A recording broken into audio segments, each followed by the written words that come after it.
Hoje a gente vai para a parte da apostila chamada Ampliando a Linguagem, que a gente vai falar um pouquinho de variação linguística regional, tá? Então, hoje a gente vai falar um pouquinho dessa parte que eu gosto muito da língua portuguesa, que é a maneira com que a gente se expressa. Muita gente tem que pensar quando se fala de língua portuguesa, porque nós temos a mania de achar que tudo que está fora do padrão da língua, do que se estuda na escola, é errado. E nós sabemos que não existe erro quando há comunicação. Então, quando eu me comunico com você e você entende, eu não tenho um erro. Eu posso não estar utilizando a norma padrão, e sim uma variação dela para me comunicar. E às vezes eu vou usar essa variação para me comunicar com o meu grupo de amigos, utilizando gírias e algumas palavras que são cabíveis só para o meu grupo. Às vezes, na minha profissão, eu vou usar palavras teóricas em que só o meu grupo profissional vai compreender. Então, quando a gente está falando e se comunicando, nós temos que entender que a língua portuguesa tem muitas variações, tá? Além disso, outra coisa que a gente tem que colocar na cabeça é que a língua portuguesa, ela é muito rica, muito carregada de significados, muito cheia de palavras diferentes e de etimologias, ou seja, de palavras que vieram de outros lugares diferentes. Então, se a gente pegar todas as influências que nós tivemos na língua portuguesa, nós vamos ver quão rico nós temos, um vocabulário tão rico, né? Então, vamos lá. Vamos começar aqui. Antes de tudo, a gente vai ler esse trecho do conto a seguir. E eu preciso que você tente entender as palavras que estão ali de acordo com a situação. Então, de acordo com a situação, você vai tentar entender o que significa aquela palavra, tá? Então, vamos lá. A Salamanca do Jaral. Era um dia, um gaúcho pobre, Blau, de nome, Guasca de bom porte, mas que só tinha de seu cavalo gordo o facão afiado e as estradas reais. Estava conchavado de posteiro, ali na estrada do Rincão, e neste dia andava campeando um boi barroso. No outro tranquito andava, olhando para o fundo das sangas, para o alto das coxilhas, ao comprido das canhadas, talvez deitado estivesse entre as carquejas. A carqueja é um sinal de campo bom. Por isso, o campeiro às vezes alcava-se nos estribos e, de mão em pala, sobre os olhos, firmava mais a vista em torno. Mas o boi barroso, crioulo, daquele querência, não aparecia. E Blau ia campeando. Então, a gente tem aí um texto do João Simões Lopes Neto, intitulado aí A Salamanca do Jaral, o texto, tá no Lendas do Sul, disponível aí no domínio público, que é um site que vocês estão vendo aí, com acesso, que é o site, gente, com acesso dia 7 de junho de 2019. Então, gente, quando eu li esse texto, vocês conseguiram compreender? Quando vocês leram, vocês conseguiram compreender? Vocês conseguiram entender todas as palavras? Esse texto aqui, ele tá em língua portuguesa? E sim, ele tá em língua portuguesa. Não é porque a gente não compreende algumas palavras que ele esteja numa língua estrangeira. Às vezes o que nos falta é um pouquinho de conhecimento daquela variação linguística. Então vamos tentar responder algumas perguntas e aí a gente vai analisando, tá? Então, esse conto se passa em um espaço rural ou urbano? Pensa aí, o que a gente falou aqui, que ele estava campeando um boi. E aí, nós temos aqui, ó, Carqueja, sinal de campo bom. Será que a gente está num espaço urbano? Lembra que o urbano é um espaço da cidade, um espaço onde nós temos aí construções civis, temos carro, e o campo a gente vai ter um pouco mais de criações, de sítios, etc. Então esse aqui é um campo ou é um espaço urbano? Se você pensou bem aí, você viu que isso é um espaço rural. Então vamos colocar aí, ó, espaço rural. Justamente, né? Algumas palavras que nos ajudaram a ver isso, né? Por exemplo, a palavra campo, a palavra boi, né?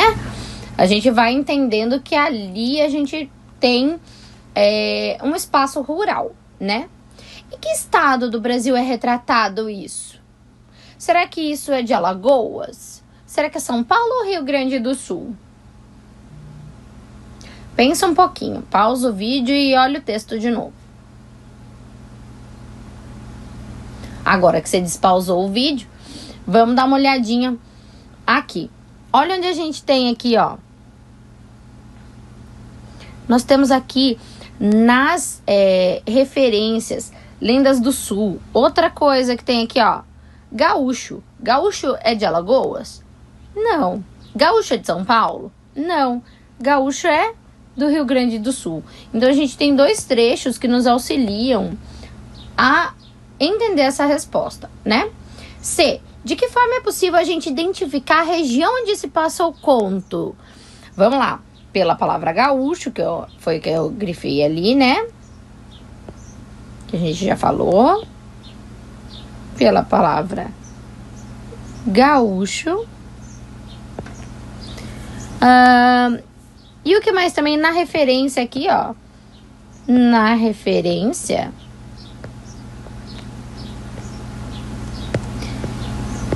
bibliográfica,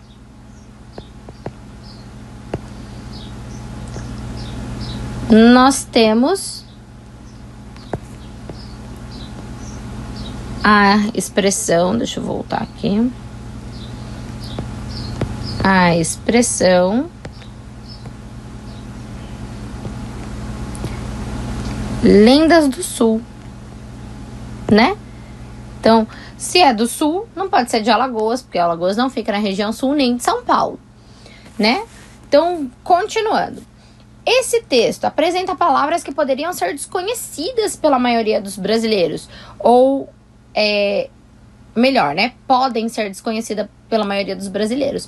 Então, será que nós mesmos conseguimos entender isso? Por que você acha que essas palavras foram usadas?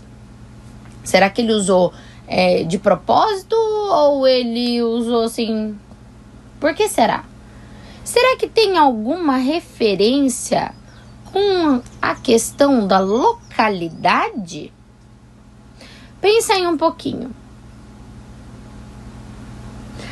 Eu acredito que você deve ter colocado aí na sua resposta, pausado o vídeo, colocado aí na sua resposta, que o intuito é caracterizar e representar a região, né? A região de Rio Grande do Sul, a região em que ocorreu essa história. Então você pode pôr aí que é para caracterizar e representar, se não foi isso que você conseguiu enxergar. Se você conseguiu enxergar outra coisa, você vai deixar a sua resposta e vai postar para mim no Classroom para que eu possa ver e a gente poder comentar sobre isso que você colocou, tá?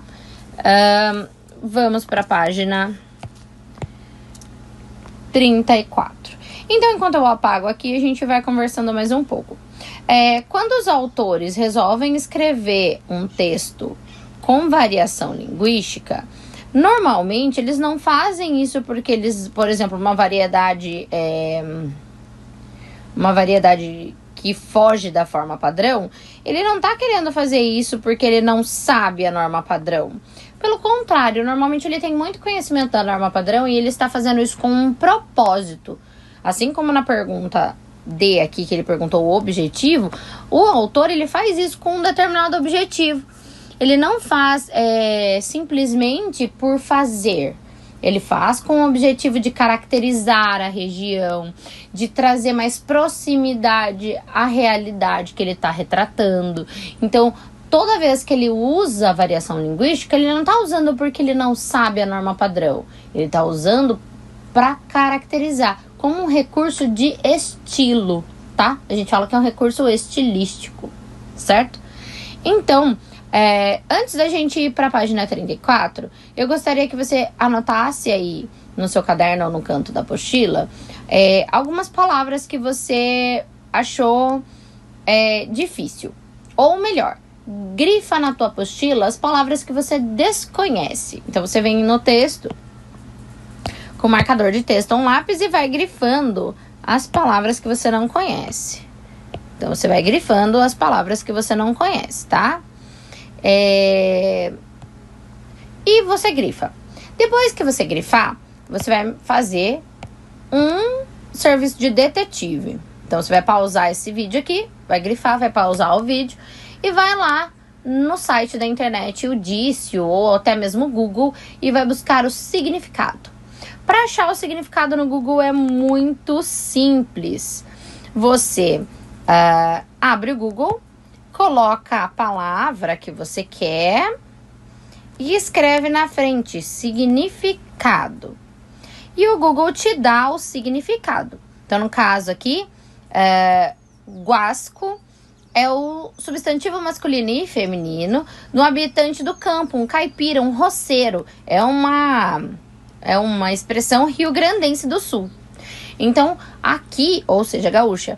Então, aqui você já consegue. Então, você põe para pesquisar no Google, só colocar a palavra e significado na frente, que já aparece para você o significado dessas palavras. Então, você vai fazer isso. Você vai buscar os significados dessas palavras.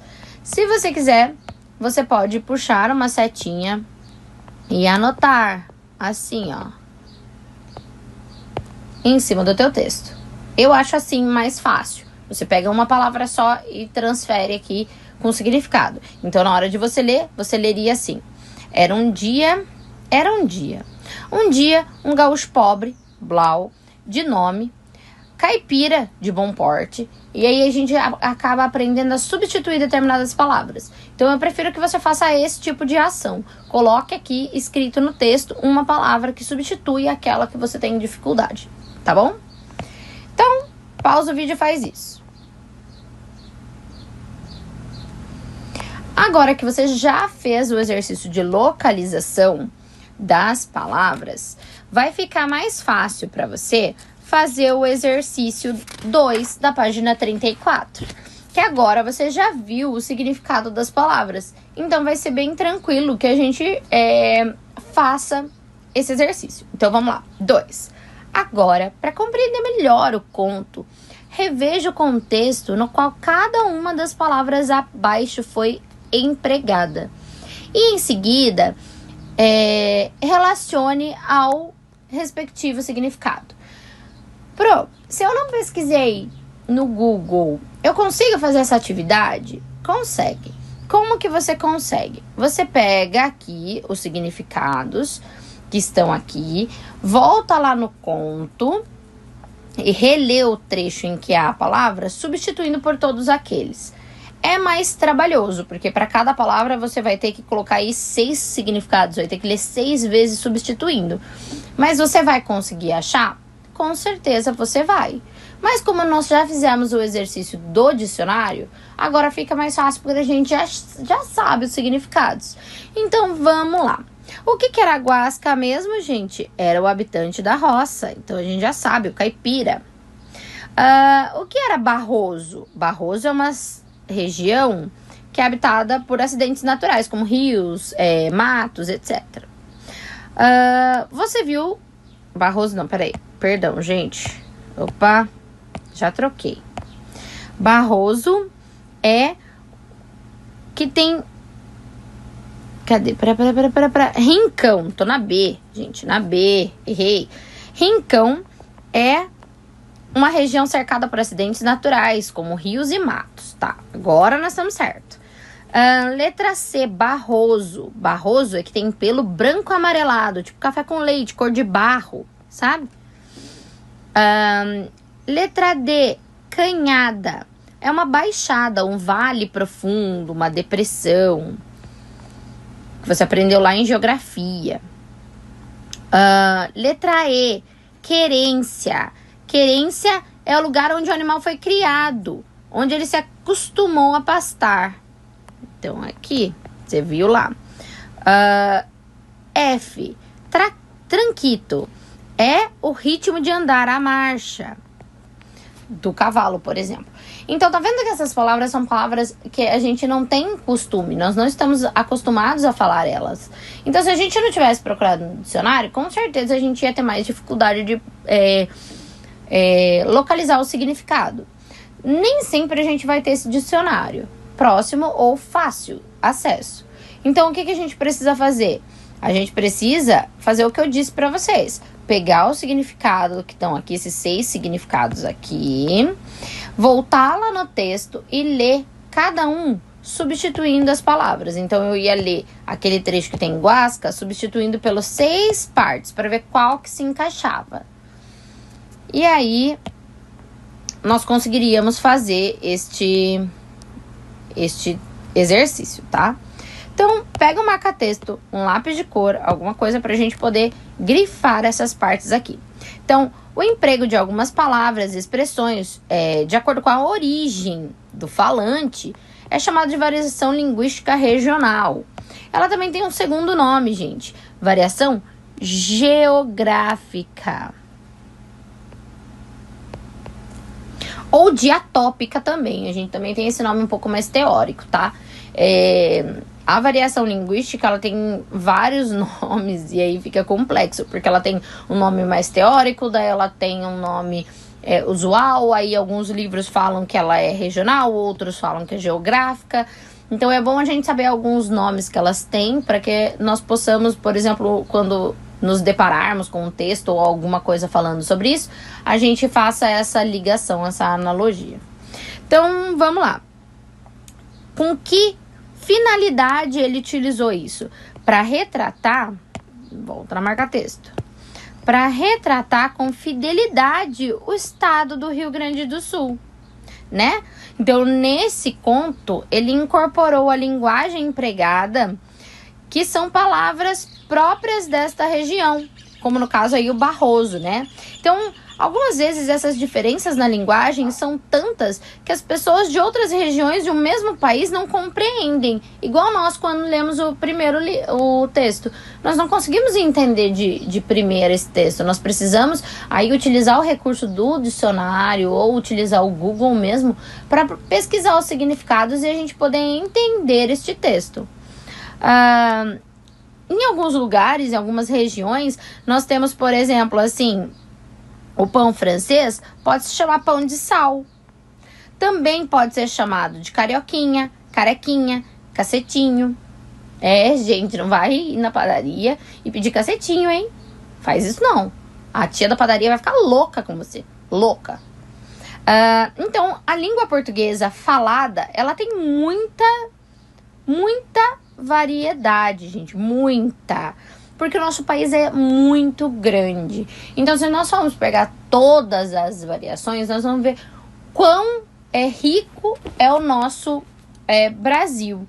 Então, se a gente pegar todos os dialetos que são falados, todas as coisas que são faladas, nós vamos ver quanto nós desconhecemos ainda palavras.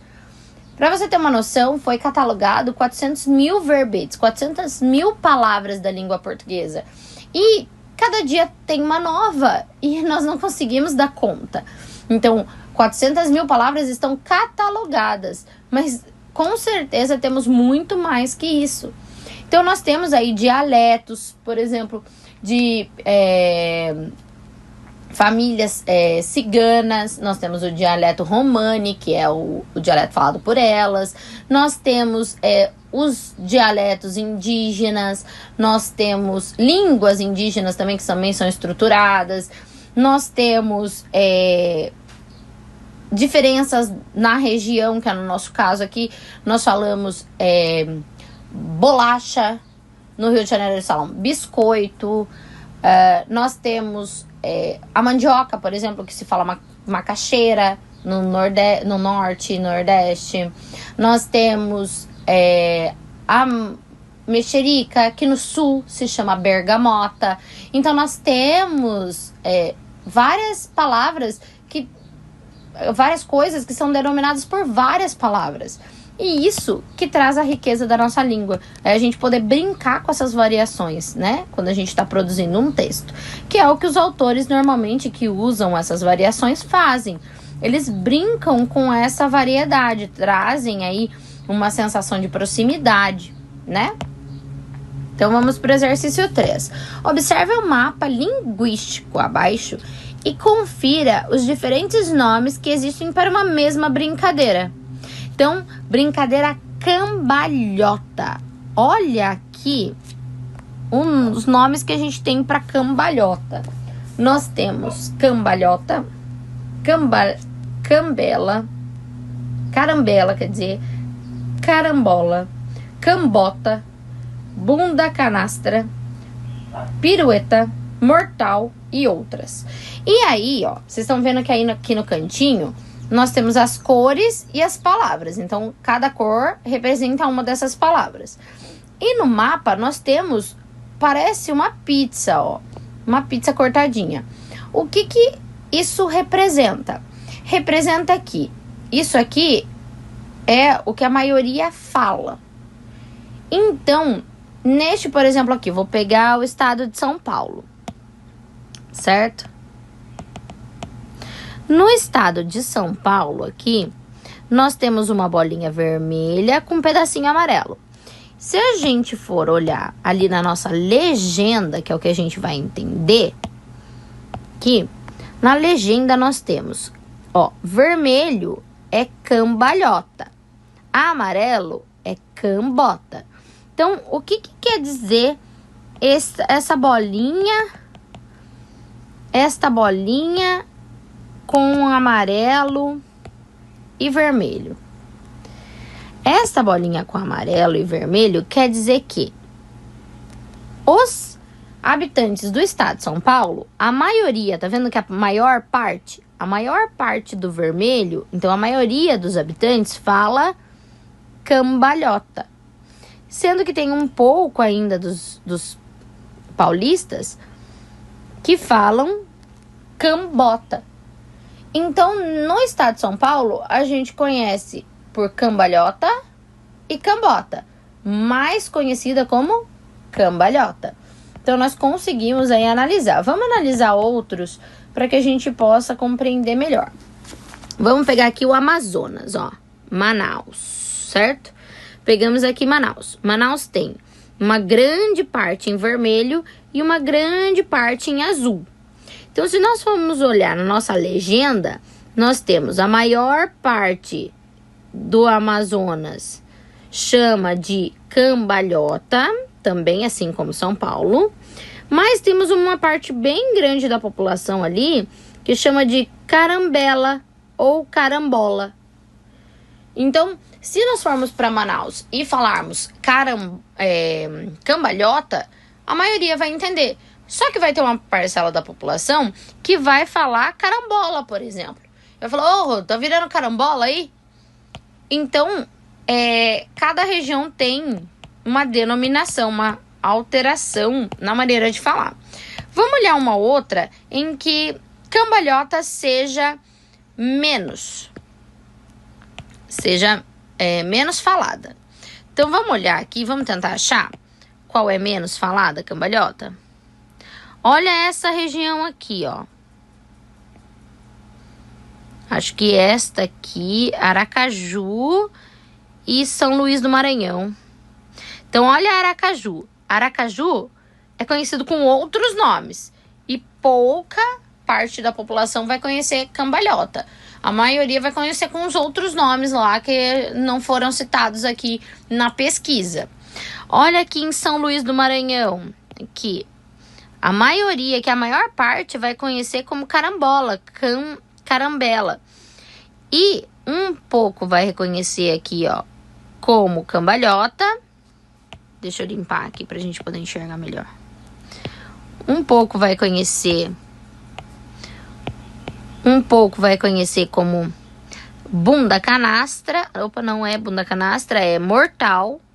Um pouco vai conhecer como cambota. E a maioria como carambola e carambela. Então, tá vendo como a gente tem aí alterações, né? Ó, no Rio Grande do Sul, a maioria, mais do que cambalhota, se fala cambota. Então, a partir desse mapa, a gente conseguiu ver as denominações pelas capitais da palavra cambalhota. Então, vamos lá. Quantas denominações há para brincadeira? Então, vamos contar aqui quantas denominações? 1, 2, 3, 4, 5, 6. Então, essas são as denominações. E outros? Outros não está denominando. Está dizendo que existem mais, mas nós não sabemos. Quais são os nomes, as denominações da brincadeira? Então, aí são 6. Então, vamos colocar 6 denominações. 6 denominações. Que nome você utiliza? Então, pensa aí. Que nome você utiliza? Você utiliza um nome diferente? Ou será que você, que está me ouvindo nessa videoaula, veio de algum outro lugar e trouxe um outro nome para a brincadeira da cambalhota? Então, essa aqui, você mesmo vai responder, tá? É uma pessoal. Por qual nome ela é mais conhecida? Se a gente olhar no mapa, qual cor aparece sempre? Pausa aí, olha o mapa e depois despausa. Com certeza você pausou e viu que a cor que sempre tem, independente de ser pouquinho ou bastante, é a cor vermelha. Então, ela é sempre conhecida como cambalhota. Então, porque a gente viu que há mais representação da cor vermelha no mapa, né? Se você colocou de outra forma, não tem problema. Eu só estou colocando aqui para te auxiliar na correção do teu exercício. Toda vez que você vai pausar, vai fazer, vai voltar e vai ver se era isso mesmo que você conseguiu, tá? No mapa. O meu não vai servir direito aqui. Tentei fazer uma letra menor, não rolou. Agora, vamos observar os gráficos. Ó, aqui em São Luís a gente tem, lembra? A maioria fala carambola, um pouco fala cambalhota, um pouquinho mortal e um pouquinho fala cambota. Em Aracaju, a maioria fala outros, que não temos as denominações, e uma parcela da população fala cambalhota. Em Curitiba, metade da população fala cambalhota, uma boa parte aqui, ó, fala cambota, e uma pequena parte aqui fala pirueta. Então, em qual dessas capitais há mais denominações para se referir a essa brincadeira? Então, qual dessas capitais as pessoas utilizam mais nomes para essa brincadeira, mais denominações para essa brincadeira? Pausa aí, olha e me diz. Você pausou e já analisou e com certeza você viu que tinham aqui, ó, mais denominações. A gente tem 1, 2, 3, 4. 4 em São Luís, 1, 2 em Aracaju, 1, 2, 3 em Curitiba. Então, olha, qual que tem mais? São Luís. São Luís, no Maranhão. Então, nós conseguimos analisar através desse mapa, desse gráfico, desse infográfico, as questões relacionadas ao falar diferente. E vamos parar para pensar. Todas essas denominações estão erradas? Não, elas não estão erradas. Elas são variações de uma mesma língua. Olha o tamanho do Brasil. Será que todo mundo ia conseguir falar igual num território tão grande assim e colonizado por tantas pessoas? Nós tivemos aí lugares de colonização portuguesa, na grande maioria, mas nós tivemos aí os holandeses na Bahia, na região Nordeste, nós tivemos os italianos em São Paulo, os japoneses também imigrantes. Nós tivemos aí uma carga gigantesca de vocabulário africano riquíssimo, em que nós utilizamos muito na nossa linguagem. Então, será que teria como todo lugar falar da mesma maneira a língua portuguesa? Eu acho que não, né? Vamos lembrar também que não é só o Brasil que fala a língua portuguesa, né? A gente temos outros países com o idioma português também. Só que também tem variações. Por exemplo, cacetinho em Portugal é pão. Em alguns lugares do Brasil também é pão. Então, nós temos aí países como Portugal, que também falam português, mas também tem variações. Nós temos Angola, que também fala português, mas também tem variações. Nós temos Cabo Verde, Moçambique, Guiné-Bissau. Então, assim, nem todos os lugares que falam língua portuguesa têm uma uniformidade na fala. Então, isso é normal, gente, super normal. Vamos lá. Qual nome você dá para esses animais, gente? Então, quais nomes você dá para esses animais? Este aqui e este aqui. Pausa aí e escreve aí para mim.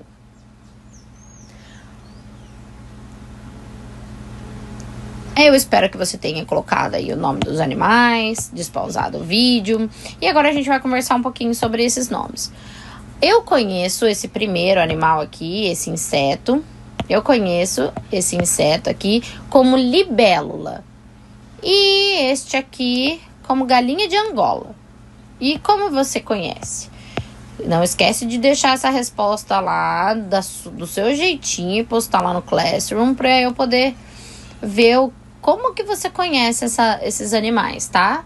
A gente tem vários nomes, ó. A gente tem para libélula, helicóptero, bate-bunda, lava-bunda. Minha avó falava lava-bunda. Jacinta, zigue-zague, cigarra e etc. Vários outros. Agora, galinha de Angola, a gente tem tofraco, capote, guiné, picote. Esses nomes, confesso que eu nem conhecia. Então, é muito legal a gente ver essas variações dentro de uma própria língua, né? Como a gente consegue falar de uma mesma coisa de várias maneiras. A gente tem uma liberdade de expressão para falar de várias maneiras sobre uma mesma coisa. E isso é muito bom. Então, 5. Observe as falas a seguir. A. Fala aí, meu irmão. Vacila não, moleque. A B. Oxente, meu rei. Tu tá muito arretado. A C. Ô, louco, meu. Fica ligado, mano. A D. Uai, só. Trem bom demais da conta? Tô muito brocado. Me vê um quicão.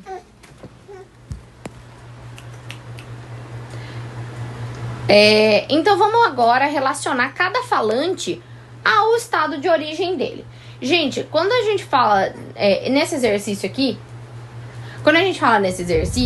eu quero que vocês pensem que quando a gente caracteriza uma pessoa pela fala dela, a gente tem que tomar muito cuidado pra gente não ser preconceituoso. Porque às vezes, quando a gente pega a fala de uma pessoa e a gente caracteriza de forma pejorativa, ou seja, tirando sarro, a gente está sendo preconceituoso com as variações linguísticas. E isso não pode acontecer. Então, quando a gente fala de variação linguística, nós estamos apresentando para vocês isso para que vocês não façam esse tipo de julgamento. Esse exercício é legal para que a gente possa aí ter um conhecimento dos lugares, da maneira com que os lugares falam, mas não para que a gente utilize isso de forma pejorativa, de forma ruim, para tirar sarro, tirar onda de alguém, tá? Então vamos relacionar aqui. Fala aí, meu irmão, vacila não, moleque. Da onde que vocês acham que é? Isso mesmo, é do Rio de Janeiro. Ainda mais como meu irmão. Eles usam assim esse fonema assim do R. Letra B. Oxente, meu rei, tu tá muito arretado. E Bahia, lugar lindo, de pessoas totalmente hospitaleiras, né? Letra C. Ô louco, meu, fica ligado, mano. Essa a gente conhece bastante. São Paulo. Uai, só, trem bom demais na conta. Ó, ela tá até com um pão de queijinho na mão. É Minas. E Manaus, por último, letra E. Gente, quais expressões acima ajudaram a gente a identificar a região dos falantes? Então, qual das regiões, qual expressão que ajudou vocês a identificar? E aí vocês vão colocar aí pra mim quais expressões que ajudou vocês a identificar. De preferência, pode grifar. Por exemplo, no meu caso aqui, eu consegui pelo meu irmão. Meu irmão, eu já sabia que era do Rio por conta do fonema. Mas aí você, como você identificou, tá bom? Então é isso, por hoje é só, pessoal. Espero que vocês tenham gostado dessa aula, tenham aprendido um pouquinho mais sobre variação linguística e aí aumentado um pouco mais esse vocabulário agora, ainda mais sobre algumas palavras gaúchas. E o legal, gente, é a gente usar essas palavras às vezes porque a gente acaba internalizando essa palavra e aprendendo uma palavra nova. Então é isso. Beijocas pra vocês. Até a próxima!